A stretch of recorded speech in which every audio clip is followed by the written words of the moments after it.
we have a brand new show. It is called Into the Bugle, and this is the first episode where we talk about all the latest entertainment news that we have been consuming.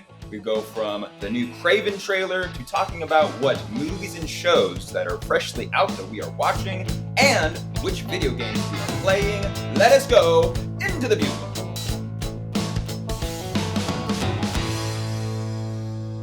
Thank you for joining us on this inaugural episode of Into the Bugle, where we talk about the latest entertainment news as we have consumed it.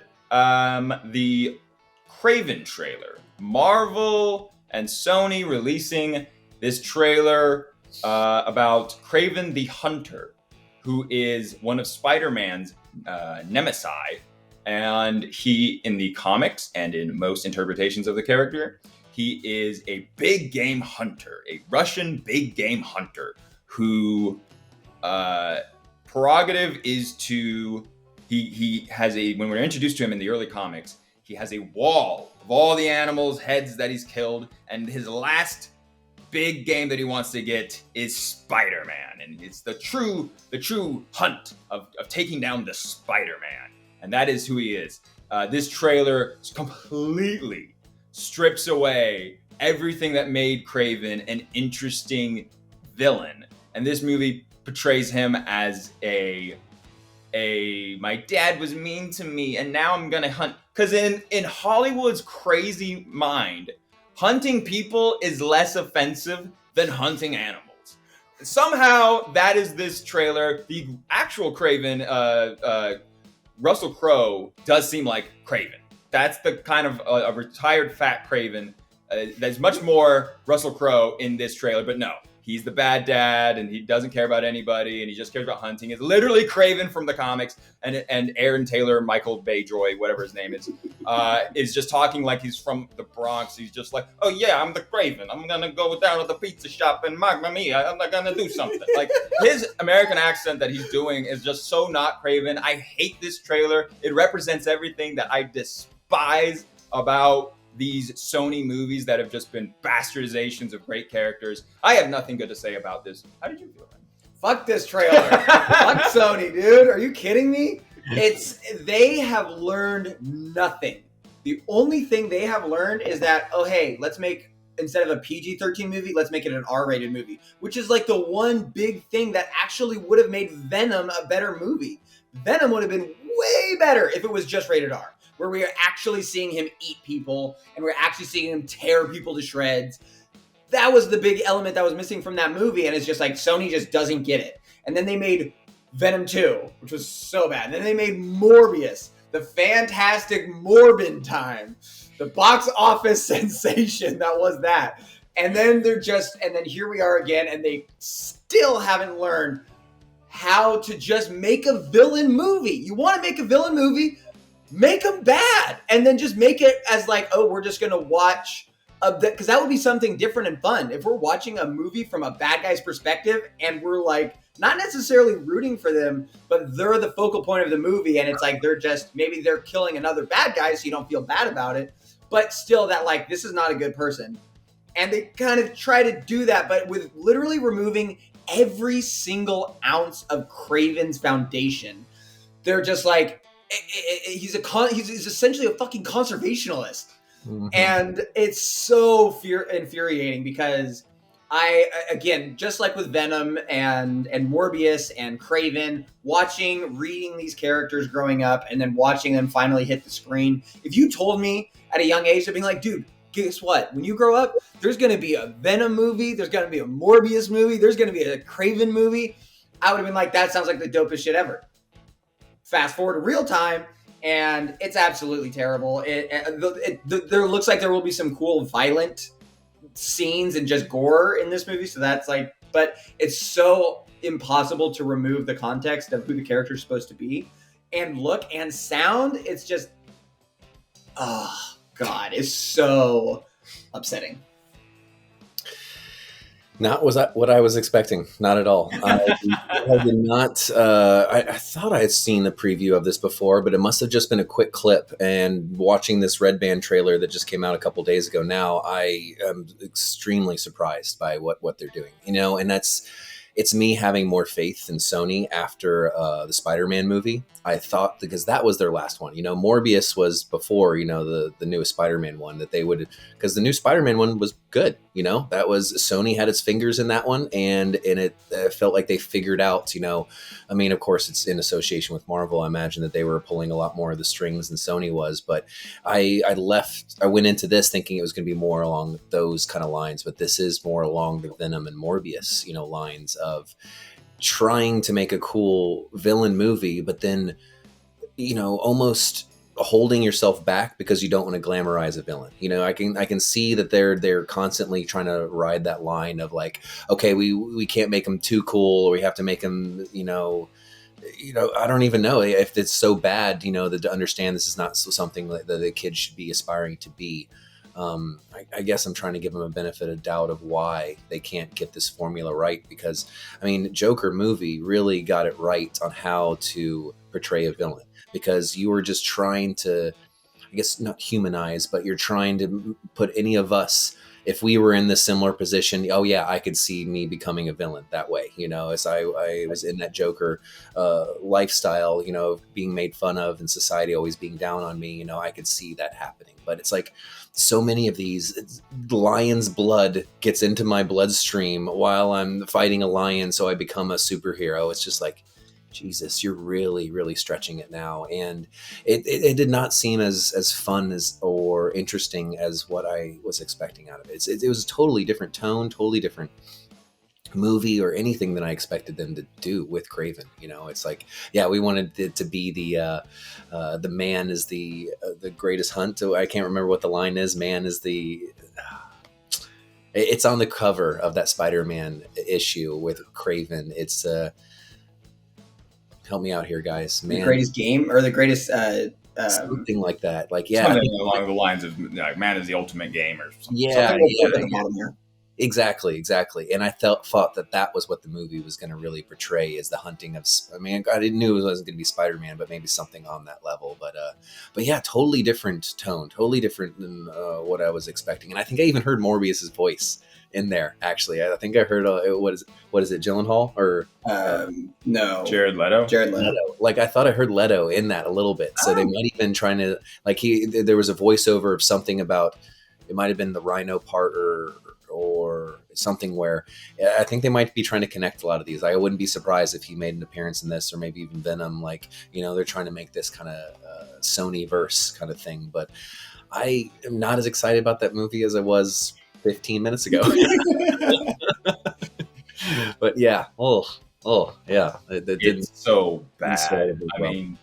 It's like a rip-off Rambo film. Yeah, kinda. No, That's like First Blood. It was definitely very First Bloody. Interesting. Taking all of the bear traps, and he doesn't have a sick lion cloak. He has a bomber jacket. Yeah. I expected that classic. Yeah, over the yellow. I feel like PETA was like on the board of this movie, and they're just like, no CGI tigers better get like what they should have done is that they should have just had it that Kraven at a young age, his mom gets mauled to death in front of him, and from that moment he has this desire to take his childhood trauma out on the biggest game that he can come across, and you can portray it in a way where it's like clearly he's misguided, but this is how he's going about like trying to get past his mom's death. You could have done it like that. You didn't have to make it so like he's just this pathetic nothing, and his dad is the big bad guy who is literally Kraven, sounds like Kraven, and it's stupid. It's very stupid. It's just messy. It feels messy just right from the trailer. It's Once you're on his list, like going into a movie. Yeah. Once you're on his list. It's just like, I just love that gimmick. They're just like, we need a gimmick for him. His gimmick is that he writes a list, and if you're on the list, then he kills you. Beautiful. Brilliant. Yeah, it's stupid. Let's transition into our segment. What are we watching? Of the latest movies and shows and entertainment out there. Jason, what movies and shows have you recently taken in? I'm on a lot of new stuff right now. I think the Raiders was the last thing I watched, like going back. But yeah, I'm trying to watch the new things.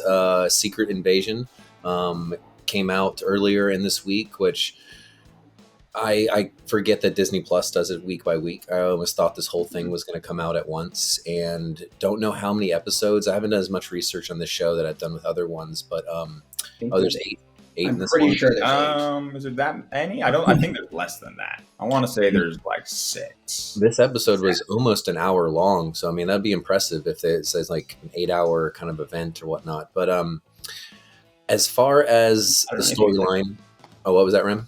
It's 6. I don't know anything. 6. Oh, okay. So there's only 5 more episodes. Okay. As far as the storyline, I was interested in it. I like this idea of the Skrulls being, in society, and we don't know who is who. And it's a very interesting storyline in the comics where it's like very, very big players. I think Spider-Woman probably being one of the bigger ones is a Skrull the entire time that she has ever been in the Marvel universe. So just to think of like that, where if I'm reading this comic book, I subscribe to Spider-Woman every week, and then 20 episodes or 20 issues into it, you kind of figure out that this is not this character the whole time. It was kind of interesting to have that twist on characters within the Marvel universe. So I see them trying to do that with this show because. Did you guys see the first episode? Have not yet. Go ahead. Oh, I watched the first scene of Martin Freeman in a chase with someone, and then because I really just was interested in the everyone online was complaining about the use of AI, that a studio used an AI to create the opening title sequence, which looks very weird. And it's very controversial because it is the tip of the iceberg when it comes to these studios trying to replace people that would animate things. And the studio came out and said, no, like we didn't replace anyone's jobs. Like, bullshit, whatever. But yeah, so I just watched the opening sequence and I was just like, I just don't care. And if all 6 episodes come out and all of a sudden it's the new hot thing, and if it's the new Daredevil, then maybe I'll give it a shot. But I mean, Disney Plus, their track record at this point, I would say is abysmal. So I don't really have much interest in it.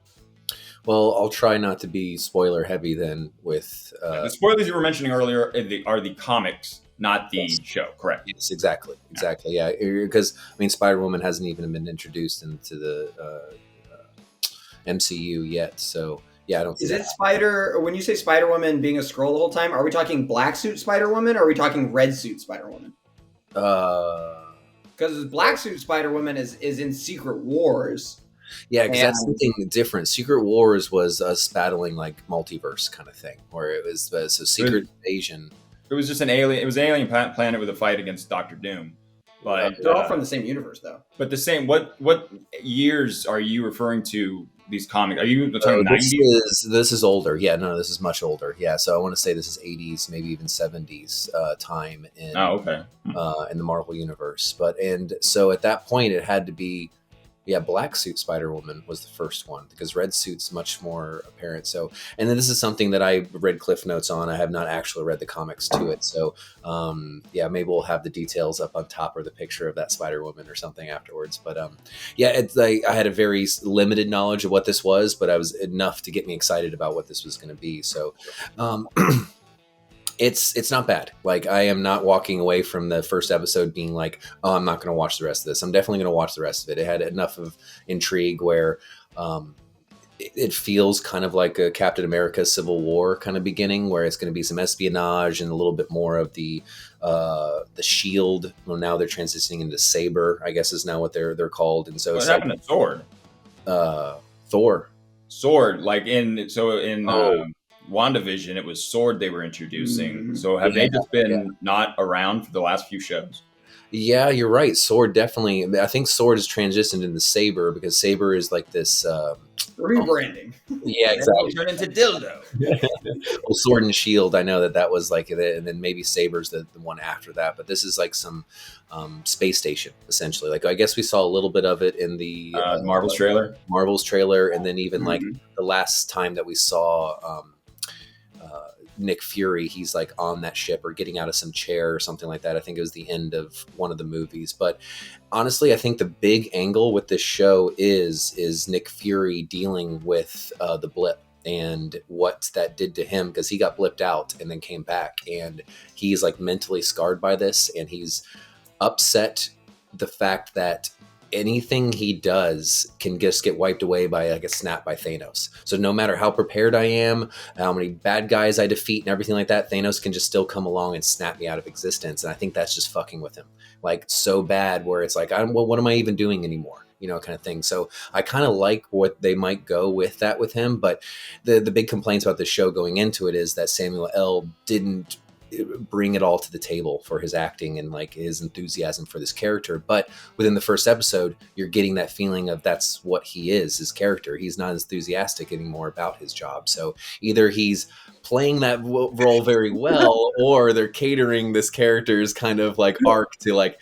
Samuel's like mental, point as playing this character for fucking 20 years now or something like that, where he's just kind of over it. Because even the shots of young Nick Fury, he looks so different now to like Samuel L. to when he started playing Nick Fury to where he is at now. So excited about the show. I don't know if I'd recommend it to people at this point yet, but I'm gonna stick through it and see how it goes. That's a weird angle to go, that he's traumatized or having issues with the Thanos snap. Yeah. It would have made a lot more sense if he was having these sorts of issues after Hydra was revealed to be running S.H.I.E.L.D. the whole time. Yeah. That would be like, and they tried to kill him and he has to go into hiding. That would make a lot more sense. As being like, dude, I was working for this organization for 30 fucking years and then they try to like, I realized it's all been bullshit the whole time. Like, that would have made a lot more sense. Him just like the snap, like, wait. Yeah, I mean, I don't know. How many times are we doing this? How many times are we doing it where, oh, look, the dude that used to be a badass is now traumatized and now he can't sleep at night? And how many times are we going to get this in so many fucking movies and shows? This has just become the most overused trope where the dude that used to be a badass in either a previous movie, a previous, before the like a bunch of sequels, is just how many times? Peter Parker, Luke Skywalker, Samuel L. Jackson, like, what are we doing here? Why is this the only story they can tell? You can't just have like him as maybe he's gotten more. He's like, I have to evolve. I have to be even smarter. I need to be one step ahead of everyone else. So then he's getting even more conniving. Maybe he has to make tough moral decisions on who he trusts and doesn't trust. And maybe those decisions work out or don't work out. But the fact that it's just, well, we don't know what to do. So how about you're just a pussy? Stupid. I mean, the mental stress thing is, I think it's easy for the audience to connect with something like that. And so that's what they go to. That's not the quick answer. I could see a studio doing like, all right, let's make him go through struggles that the everyday watcher of the show will also go through and connect on. But no, I wanted to have more fantasy struggles. It's like, it's the things that don't happen in my life. I want to see characters on the screen struggle with. So yeah, like I said, I don't know if I'd recommend this show to you guys quite yet. I'll get a couple episodes in and be like, okay, yeah. Now you told me everything I need to know, Jason. Thanks a lot. I think I'll think about it. Yeah, I'll keep you updated week to week then. Yeah. What have you been watching lately, Rembo? I've actually been. I haven't been watching anything really new. I've been going back, and for the first time, I've been watching. I'm not done with it yet, but I've been watching Boondocks. Super fun. Oh my god, I really thought that I had missed the window for this show, and I thought I hadn't really seen too many clips from it, but my general take was like, oh, this is one of those shows that if you didn't grow up with it and you didn't watch it when you were young, that it really just wouldn't be that funny or that entertaining now. Totally wrong. Super funny. Regina King plays two brothers, Huey and Riley. And that live with their grandpa by John Witherspoon, I believe. Yeah, John Witherspoon. God rest his soul. Yep. And who's basically, I mean, just the same character he is from Friday. He's really not that different, just kind of off the wall. And very. And so it's the creativity and the creativity of this show is not lost on me. They have episodes with MLK being brought back from a coma. They have episodes where they make fun of a lot of different people. They call them different names. Like Ludacris is a character. Samuel L. Jackson does a voice. He comes in an episode and voices a white guy. And it's just like all these things that they do are really funny and very, by today's standards, like, edgy. It would be a term that people would use. And it definitely, there are certain things that they they could not do, would not do. They have a whole episode trashing or making fun of Tyler Perry. And apparently Tyler Perry was very unhappy with his portrayal as in the closet man. I cannot recommend this show enough. It is so funny, and I am really, really glad that Tony got me to start watching it because it's very entertaining and very just a good one of those things where I'm just like, oh, this is nice because this. It came out in the mid 2000s, and so I think it's season 3 that opens with. There's only 4 seasons, and I'm almost done with it. But season 3 opens with Obama winning, and winning the first election, and so that's kind of the time period that is set in, and it's very fun and refreshing watching, and just be like, oh yeah, we could make these sorts of jokes, and they do all these things. But I just have to give a shout out to my favorite character in the show, which is Uncle Ruckus. Oh my God. Just the most outlandish. His character, in brief summary, is a very, very dark man who is extremely racist against Black people. and he believes that he's adopted, and he has. Shoot, well, I got Rave at a lie go. Where he gets darker as he gets older. He's like, it's like what Michael Jackson has, but in reverse. It's so funny. I've really enjoyed the rewatch of this show. And if you're like me and you waited too long to start watching this cartoon, I highly recommend going back and rewatching it. It is very fun. And it's available on I use. Cut that out. I'm not sorry. I do not know. It's on something. I've seen it pop up. It is Max. Max. No, Max, yeah. On Max. Remy, can I comment on Boondocks a little bit? Remy, I am so happy you're enjoying this. I watched this when it came out. It was when they either had Adult Swim or it was a later one.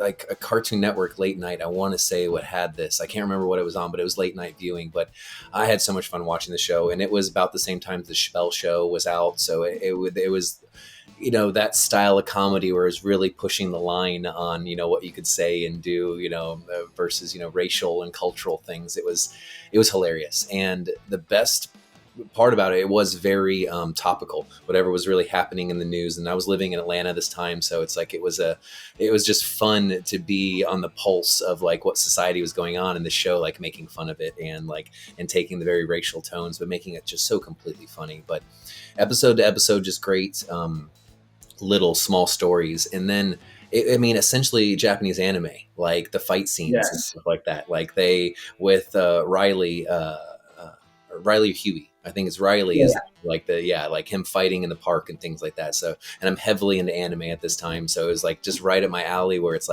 both of those cool things, Chappelle Show and anime mixed together. It's how could that get any better? But then the icing on the cake of this show though is the cast, the voice actors, where it is who was playing it. I mean, Mark Hamill is a voice in it, and then of course, the Chappelle Show being so popular right then, and Charlie Murphy being the other white gangster with Samuel L. Jackson. So Samuel L. and Charlie Murphy are playing both white wannabe gangster guys, and it is so good. It's every line that comes out of both their mouths is just butter. I mean, it's just so funny, and it's just how many of the great voice actors in there, and then of course the late great John Witherspoon, him just being the narrator of this, and everyone growing up with Friday After Next and all that sort of stuff. And so this Witherspoon actor being this dad to the two kids, and him not wanting to be the dad, just how he acts as he does in Friday in this one. So yeah, apart from being just great little storylines, just a great freaking cast on top of it. So yeah, I'm so glad you're enjoying it. Yeah, just quick point. I did not realize that Rotten Tomatoes somehow has this show as a 48%. Go to hell to every single person that contributed to that, because it has an 8.5 out of 10 on IMDb. Wow. So the real people know that this show is good. And whoever was reviewing this on Rotten Tomatoes, I don't know what Rotten Tomatoes is the least reliable of actual a good barometer of whether or not something's good. It is by far the least reliable. So what are you watching? I'm watching The Idol. a controversial 5-episode show. I'm 3 episodes into it on Max, HBO. And it is the latest show from Sam Levinson, who is the creator behind Euphoria and basically anything with Zendaya in it. He's basically been the creator of it. Euphoria obviously is a crazy popular phenomenon, and it is Euphoria. I saw about 3 episodes out of context. It is the wildest, weirdest, like drama-filled show you'll ever watch in your life. I don't recommend it for like regular people, dude bros like us or whatever. But like for if you just want to watch, hey, guess what? My boyfriend slept with that dude's brother, whose dad is banging a trans person who also has a DVD copy of the film of the act that's illegal and blah, blah, blah, blah, blah. Oh, That's wow. basically Euphoria. Okay. So this show, I wanted to watch it because it got pushed back because people were saying, oh, it's got bad themes. So the show is with Johnny Depp's daughter. I apologize, I forget her first name, Rose. Amber? Rose? No, Amber Heard was the ex. Okay. Anyway, she plays a pop star and she's surrounded by her entourage of producers, and they're making a music video for her latest smash hit. And she's kind of in that point where she needs a smash hit to keep being, on top of the world and not just fall into nothingness. And she comes across The Weeknd. The Weeknd is a co-writer, producer of the show, also provides the soundtrack, obviously. So her song is just basically The Weeknd. It's just her, like a girl voice, but it's him. And The Weeknd plays this just absolute scuzzy DJ that happens to kind of like meet her at a club, and they hook up, and then he just slowly is taking over parts of her life, and he just plays a absolute scumbag. I don't think the show's good. I watched it because people were like, don't watch this show, it's got bad themes in it. And I'm like, you people watch Euphoria. There's nothing worse than what's in Euphoria. It is the most just crass, like just minors doing drugs and heroin and just the most fucked up themes you could have in a movie or show is in Euphoria. So anyone that watches Euphoria saying don't watch The Idol because of like the characters and the way they portray it, it's just, if you're watching a Sam Levinson show, as my girlfriend described it to me, the beautiful Monica, she said that Sam Levinson has an obsession with damaged women. And that's basically what it seems like, is that these women that just have a deep trauma that then get exploited by whomever. It shows weird. I will give the show this credit. It does push the envelope more than almost anything you'll watch. And it's not like the 70s where they'll have like a full-on rape scene. But there's things in the show where I'm just like, you just don't see it anymore. Like there's at one point, there's Eli Roth. Eli Roth? Tim Roth is the actor. Eli Roth is the director / the horror guy. He's in the movie, plays just like a bit role as like this sunglass wearing like producer. And he makes a joke about Epstein's Island. And like, I was like, okay. Like, it was just like, I was like, whoa, okay. But there's things like the way The Weeknd is manipulative and the way that she copes with her trauma without spoiling anything. There are things that you're just like, at least the show is trying to push the envelope, because it just like with Disney Plus and everything that I'm watching now, it's so sanitary and just blah. This show's doesn't seem to be great 3 episodes in out of 5, and I feel like this show's gonna be over. I'm like, that was just dumb. But it is like, okay, it's something I haven't necessarily seen before, of this story of the pop star who like kind of, and you see this in real life. You see it in real life where you have, like Mike Tyson, that his circle gets infiltrated by these bad actors, and slowly kind of tears life apart. That's kind of what they're going for in this, which I have to remain to see if it's successful. But anyway, that's The Idol. That sounds very similar to something that I'm kind of watching, where it's not the regular feelings you get during a show. It's called The Bear, and it's on Hulu, and it's the 2nd season. And I went away from the 1st season almost being like, I'm never going to rewatch the show. I don't want to watch any of it, because it is in the restaurant industry, and that is my profession that I've been doing for 20 plus years now. And the anxiety that you get while being in the restaurant industry is something that you definitely have to deal with. That is something, a big part of it.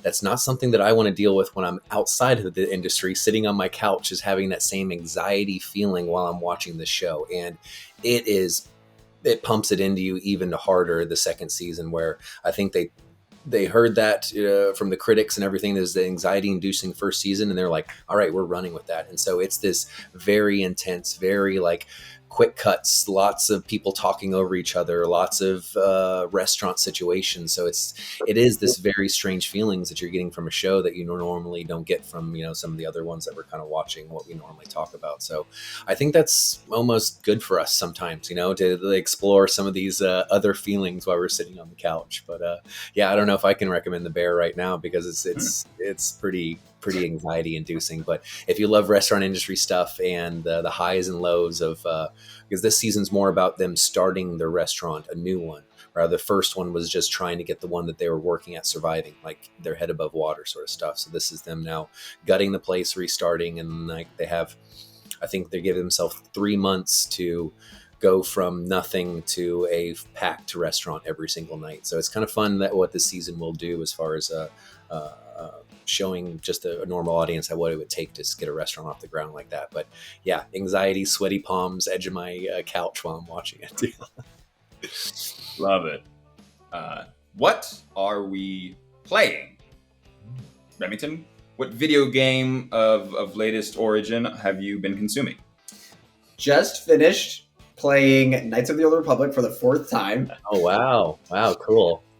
I've played that game so many times, and I love going back to it, and it was available on Switch, so I was like, sick, I'll go ahead and play that. Finished it up, went the super evil route. I ended up killing all my friends, which I didn't know that was actually what was going to happen. So I feel a little bit mixed about that, but I reigned supreme as Dark Lord of the Galaxy at the end of it, and that's what matters. But what I'm currently... KOTOR is still holding up to this day. That's so awesome to hear. They're building up. They're making a remaster of the game from the ground up. So there's supposed to be a next gen or current gen iteration coming over the next 2-3 years. So I am. I'm currently. So then I've been weaving myself in and out, and now I'm back to playing Hogwarts. Very fun. It's the way I really feel about it is I don't think the game does any one thing extremely well. It's if it wasn't a Harry Potter game, it would be kind of it wouldn't be a bad game. It just wouldn't be nearly as desirable. Because the fun part about it is that you get to be in your house. You get to be a Slytherin and have all the clothes and the different character designs that are Slytherin based. And if you're lucky enough to be a Slytherin. And Jason, what's your sign? Your house. I haven't taken the test of what house I'm in, but I would hope I'm Slytherin. That's what I'd be going towards. No way! Get out of our house! I do not call me a Hufflepuff or a Gryffindor. I do not fall into either of those. I think you're very Gryffindory. You're the good guy. You're the face bro. We're heels. Someone's got to do it, I guess. Yeah, sure. Anyway. So the game is very fun. There are certain details of the game that they I feel like they skimped on. Facial animation. Because I went before this, the last game I was really just like heavily into was God of War Ragnarok, which is an 11 of a game. It's well, actually, you know what? I'll take that back. That's like a 9.5 of a game. The first one, the first PS4 God of War is a perfect game. The second one is a little bit like the story drags on a little bit, but as far as actual visually goes, it's so good. It looks perfect. So I would go from that, and then a game that is released 6 months later almost, and it feels like a step back. So, and this is a game that was in development for a long time. It's not like they rushed this game out. I think it got pushed at least once. And so there's just certain where the characters, they don't really express emotion with their faces. They just kind of talk like this. And I'm really concerned about what's happening. Oh my God. It's just, there's a disconnect when I'm watching it, and it just takes away from the story. So I don't really care about the story when I'm playing it. It really is just, it's cool to cast spells, and the things about it are fun, but it's just kind of simple. It is awesome walking around the school, Hogwarts, and walking around and being able to fly on your broom and then fly on a hippogriff and all these different things. They're just like, oh, sick! I'm in the Harry Potter world. That's the best part about the game, is that the immersion into the world, not necessarily the gameplay itself. Jack of all, king of none. Yeah, kind of like that. Yeah, it's very much a first chapter, or a very much first game of a new franchise. Kind of similar to the first Assassin's Creed game when it came out. There was so much hype of like, you can climb up walls and like jump around the city and parkour. Like, this is incredible. This is gonna be amazing. And the game came out and it did do some things good, but there was messy details. They didn't get everything right the first time around. I feel like that's very much with Hogwarts, where the next game that comes out will refine everything. I do think the most important thing to me, the combat system, I think works really well, where you can cast spells, and this guy, you throw an ice spell and then a fire spell, and you trap him, you push him up, you slam him down. I like the fluidity of the combat. The exploration is cool, and the customization options of what you can wear and all of that is very cool Harry Potter stuff. But you're right. If it wasn't a Harry Potter game, if it was just a no-name magic witches versus warlocks game, it wouldn't be as cool. But it's definitely, if you're a Harry Potter fan, you have to play the game. Yeah. But yes. Interesting. I was just looking up the studio that game is, and it's called Avalanche Studio. And it's like you said, it takes a little time for these games to get better. Like, the God of War stuff, or the more of these open world ones where they're so ambitious. They want to do all this, and then like every mini game or any interactions with other things, it just falls a little flat because they had just too broad of a picture. But honestly, they have a lot of games on their catalog, but not as many of these big open world games. So yeah, I can see definitely them figuring it out in this game, and the next one being so much better. But that's cool. No, I've been wanting to play that game, so that's cool to hear that it's still holding up. What have you been playing, Jason? Just absolutely obsessed with The Legend of Zelda: Tears of the Kingdom, which can be almost the exact opposite of what you just said, where it's like the first game was almost flawless, the Breath of the Wild, and of course this is a 20th, 30th game in a very, very long franchise, but the first very, very open world, but doing it so well. So Tears of the Kingdom now is the sequel to the Breath of the Wild, where it's exactly the same world that you started off originally. So it's the same place that you essentially were playing in the first game, and that might sound like, okay, they're just beating a dead horse at this point, but they have now added a whole subterranean and sky levels to it. So no matter where you go, there's somewhere deeper you can go, and then there's somewhere higher you can go. So adding just 3 different planes to already an incredibly detailed game of every blade of grass to every mountain to every person is just so much thought and intricacy done with the character. Everything has so much purpose, where the first game, the whole saying is every exploration will provide you with something. You go run to that mountain and look underneath that rock. There is going to be something there. You're always rewarded for all of your expenditures you do, and that's just to the next degree in this game, where I meant to see how many hours I'm at on this game, and I'd say I'm probably close to triple digits. I might be close to 100 hours already, and I haven't even scratched the surface of the game. Like, I had just now beaten the second temple of, I think, 4. So the first temple, it took me 5 minutes to beat the temple, but I just wanted to so explore every nook and cranny, so I'm not just running through this game, get to the end, and then have to explore the whole world afterwards, where I'm just overpowered for the thing. But I could not be having more fun with this game, because it's exactly kind of what I need in my life right now, where I was mentioning restaurant world, high stress, high physical, mental taxation on my body throughout my job, and for me to be able to sit down on a couch, beautiful music, birds chirping, me running through a grass field, just beating up some moblokins, I can't remember what the bad guys are all called in this, but it's so rewarding. Moblokins. It's a very I tried to use a goblin, but making it a little bit their own thing, but it just, I could not recommend this game anymore. I think there's even a sale actually this weekend on it because it came out $70. I think they just dropped it down to 60. But wow, so nice of them. They're I know. going to bring it down to the price of every other game that comes out. It's $70 price tag. I mean, I knew that they were just like, everyone's going to buy this game. We can put any number on this and they will buy it. If they paid it $200, people would have bought it for $200 too. So, and a Switch games are normally $60. I was a little surprised by this, but they were like, we're going to cash in on this first wave of people, and then we'll give it to you for the low price of $60 a month later, you know. But the first game, there is updates and even extra quests added towards the end of it and afterwards. So I see my replaying of this game for like years and years and years to come, and I can't wait. I can't wait to just keep exploring this game. So couldn't recommend it anymore. It's definitely on the list. I know I have to play it.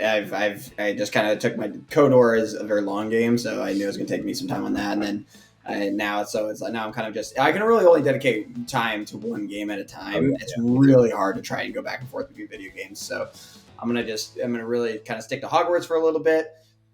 And then sometime in the next couple months, switch over to Tears of the Kingdom, because I've only heard raving great reviews, and I would expect nothing less from Nintendo. They are very good about, what I really love about Nintendo is, if it ain't broke, don't fix it. They always just do, I think, the best job of keeping all the stuff that you like and then changing just enough so it feels fresh. But that way you're not relearning a whole new game and you don't lose anything. And I think that sounds like what they did with this one, and it seems like what they do with almost every game. Except for Pokemon. They suck at creating new Pokemon games. We haven't had a good Pokemon game in so many years, and it's so frustrating because it's such an awesome product. And the only thing that they can think of to do is to make it easier, make it more for babies, and add a trillion Pokemon. You know what was bad? We didn't have enough before? Pokemon. We need 1,500 Pokemon. I don't know if you played this game. It's called Ni no Kunai, I think it was, and it was by Studio Ghibli, who does a lot of the anime films. They ended up making a video game, and it's essentially Pokemon. And if you ever were trying to find like an open world kind of more Pokemon game, Ni no Kunai. But you're right. After you see something like this come out, Tears of the Kingdom, is like, you could do Pokemon exactly like this. Why haven't you? And I don't think they've given it to the right studio to kind of take over this. Yeah, they basically keep giving the game back to Game Freak, who has just completely lost their way when it comes to making quality video games or quality Pokemon games. Like, I think we were joking the other day, like Switch has all the old games on it, and Pokemon Snap is like what was intriguing a lot of people, because that was almost a better way to do Pokemon games than what they're doing now. You know? Yeah, Matt was talking about how bad he wanted to play Snap. Yeah. I've been playing the emulator on the Switch. That's what I'm talking about. And because I played back in the day when I was a kid. We were house sitting. My parents were friends of a family. They were house sitting their house. It was this dope house right by the lake, and they had a N64 there. So for like a week, I could play like the N64 when I didn't have any game system at that point. And I played one of the games I played was Legends of Zelda, which is the N64 Ocarina of Time. And the other one was Snap. Those are the two big games. And Snap is just so cool as a Pokemon fan. And like the first time you get to play, outside of playing just the Game Boy games, playing a Pokemon Snap, and you get to throw things and get Pokemon to come out. You're trying to get the perfect shot. It's really cool. I'm enjoying the emulator of it. But there's a new one. I have played the new one. Is that all you're playing right now, or are you playing something else? No, so the two main games I beat and am playing again, the Resident Evil 4 Remake. Oh, nice. Jason, are you familiar with Resident Evil 4? Have you played it? Yeah, I played all the Resident Evils multiple times younger. So 4 is more like the Middle Eastern, kind of deserty. Is this the one where he's 5? 5. Oh, okay. So 4 is there's a new one called Village, but it's the one where you go to either Spain or South America. I forget which country. But you go to Spain or South America as Leon, and it's the first game that was a over-the-shoulder third view perspective. Yeah, you're right. So this game is very special to me because we were at friends of ours' house and hanging out, and the older brother of our friends was playing. Shout out to the Brennans. The older brother was playing Resident Evil 4 that just came out, and we were walking into the room or into like the living room where he was playing, and it was the moment of the game where there is a sea monster that you're in a little boat and you're trying to survive against this giant sea monster, and it was so like, what? This looks crazy. I've never played a game that's like this. Like, this is scary. Like, what is? It was so mesmerizing. And then at some point in the not too distant future from that, because I think the game came out in either 2004, 2005. 2005. Yeah, it's 2005. So I saw it and I was just like, whoa, this is crazy. I've never played a game like this. And then I ended up getting the game, I think on the PS2, or was it the GameCube?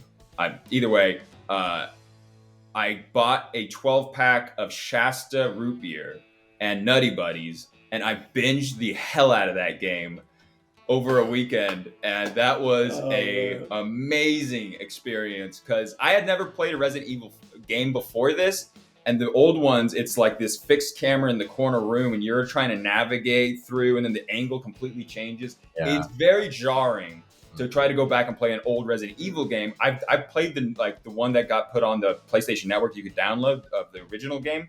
I tried to play it, and I'm like, this is so frustrating. I can't play this game. And then I went back years later, played it, and I finally got the hang of it. It was really fun. But that Resident Evil 4 game was such a great hook for mass amount of zombies. At the time of the first game, you couldn't move and shoot. So you had to stop, aim, shoot the zombies while they're coming at you, and then stop aiming, move, shoot. And so it was a very tactical kind of game. And the remake is amazing if you are a fan of the original game. And this game, it's like if you try to go back and play those old Resident Evil games or Resident Evil 4, it can be very jarring if you haven't played those games before because the lack of control is very difficult. But in this game, you can move and shoot, and it's still your movements. You're not moving like Nathan Drake or anything where you can just run and sprint and go. Like, you're still kind of limited in your movements, but you really have to. It's all about what kind of guns you're using and using. They give you plenty of ammo, so you're just trying to figure out the best way to dispatch all the zombies coming at you. But it is a top to bottom great remake. They add some things, they take some things away. One of my favorite, if not my favorite NPC of all time from Resident Evil 4 is back in this game with a new voice actor who's great as the merchant, the very iconic merchant that has the hood over, and he sells you guns and ammunition and upgrades that you want. And he has just a very iconic voice, like, "I'll buy it at a high price." Thank you. Just a great. I love that. I never get tired playing the game, going to the merchant and him just saying the same lines and just being like, "You're not dead yet," or just things like that. I just love that angle of the game, and very just the upgrades and the ability to improve your armor and item management. Wonderful experience. Anyone that loves an action adventure with a horror game should check it out. Heavily recommend. Yeah, the combat system. Yeah, that got so much better in that one. So yeah, good. I'm glad you're enjoying that. That's a lot of fun, that game. Last game that I'm also playing, Crusader Kings 3. It's a PC game that came out last year on the PS5. It is a RTS game. I don't know if it's technically RTS. I guess yeah, but it's basically Game of Thrones. It takes place in like 1100, and there's all of Europe, most of Africa, Asia, and it's a strategy game of you are a certain. I don't even know what the right term. You are basically a head of a house. You could be a king. You could be just a regional. A manager of a property underneath a king. Assistant to the regional manager? Assistant to the regional manager. And your job is to basically improve your family lineage the best. And there's no like winning in the game. You are put in Europe back in medieval times, and you have a family with 2 sons. And your job is to eventually get your sons high enough up and give them enough property so that when you die, your sons take over, and then you play as the son. And so on and so forth. And so if you have to like make alliances with other regions, you marry off your kids to try to build your house to be better. It's just like Game of Thrones, but it takes place in Europe and Asia and Africa. And there's religious systems, and there's conniving systems of making deals. And do you assassinate someone, or what happens when there's a plague? How do you deal with the king when he comes in? Do you throw a big feast? There's all of these elements, and it's all just done. There's no like real move there. You can move like armies, but it's very just kind of generalities. It's all about making your family name better over the course of 300-400 years or whatever. If playing Game of Thrones in an RTS strategy sounds interesting, heavily recommend. Dude, right up my alley. I can't believe this flew underneath my radar, actually. I am definitely going to be looking into that game. That sounds like a lot of fun. It sounds like Game of Thrones, like a more Game of Thrones version of Civilization, where it's like less emphasis on the combat. Yeah, absolutely. It's much more about every individual kingdom and every individual region within the kingdom. Who are you like close with? How do you get better allies with? What happens when you get a random attack from some conniver from like the south or the north, and they're trying to take over your kingdom? And then if you lose your kingdom, do you just become a subject of the new guy? I think there's mods out there for the PC. I don't know if it's on the PlayStation, but where you can literally just download a mod where it's Westeros. And someone has made the Lannisters and the Starks, so I'm hoping that's on the PS4 or the PS5, so I can play that at some point. But great game. Nice. I'm sick. I don't know how to end this. I know. So if we're not gonna clap, and you don't want to do this because that looks like you're blonde. Bugle. There we go. We got the ending. There we go. Perfect. Oh no. That's on the cover. And this is our daily Bugle. I'm gonna blur. I'm gonna blur right there. It's a black box, like a long black box, like right there. Yeah. Thank you for watching, and like and subscribe this video. We are out of the Bugle. There we go. Don't worry.